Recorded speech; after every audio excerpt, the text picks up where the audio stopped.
ہمارے لیے آج کی تلاوت مقدس لوکا کی انجیل 11ویں باب کی 29ویں آیت سے لے کر 32ویں آیت تک۔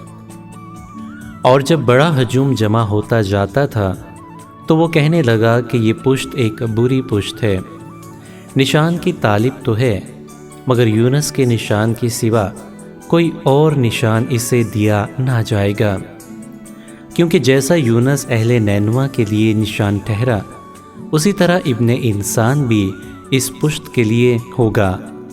عدالت کے دن جنوب کی ملکہ اس پشت کے آدمیوں کے ساتھ اٹھ کھڑی ہوگی اور ان کو مجرم ٹھہرائے گی، کیونکہ وہ زمین کے کنارے سے سلیمان کی حکمت سننے آئی تھی، اور آدمی عدالت کے دن اس پشت کے ساتھ اٹھ کھڑے ہوں گے اور اسے مجرم ٹھہرائیں گے، کیونکہ انہوں نے یونس کی مرادی پر توبہ کی۔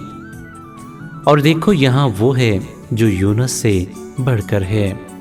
پاک کلام کے پڑھے اور سنے جانے پر خداوند کی برکت ہو۔ اے خداوند تیرا شکر ہو۔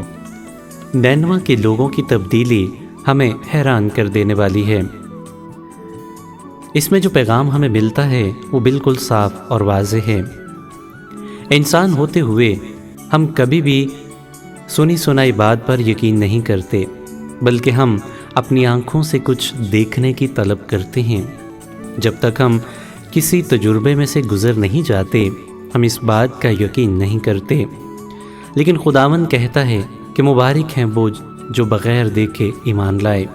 یقیناً ہم مبارک ہیں کیونکہ ہم بغیر دیکھے اپنے منجی خداوند یسوع مسیح پر ایمان رکھتے ہیں۔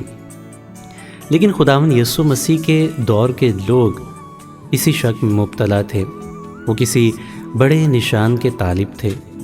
اور آج مقدس لوکا کی انجیل میں جو تلاوت ہم نے سنی ہے اس میں یہی بیان کیا گیا ہے، اور اس کے لیے خداوند کہتے ہیں کہ یہ ایک بری پشت ہے، کیونکہ وہ نشان کے طالب ہوئے۔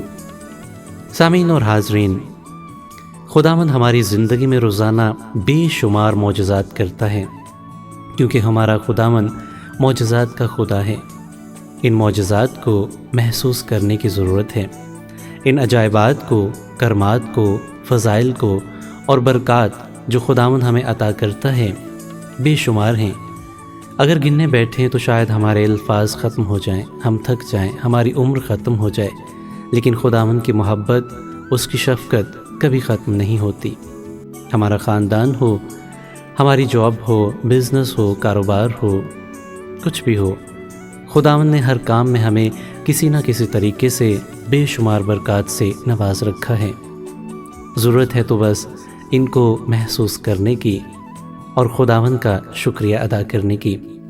آئیے آج کے دن ہم خداوند سے خاص یہ دعا طلب کریں کہ خداوند ہمیں کبھی بھی ناشکرا اور شکی نہ بنائے، بلکہ ہم ہمیشہ خداوند کی شکر گزار رہیں اور خداوند پر مکمل ایمان، بھروسہ اور یقین رکھتے ہوئے اپنا آج کا دن اور آنے والی زندگی بسر کریں۔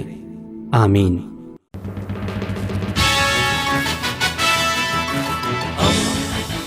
دوستی کا پیغمبر، ریڈیو ویریتاس ایشیا۔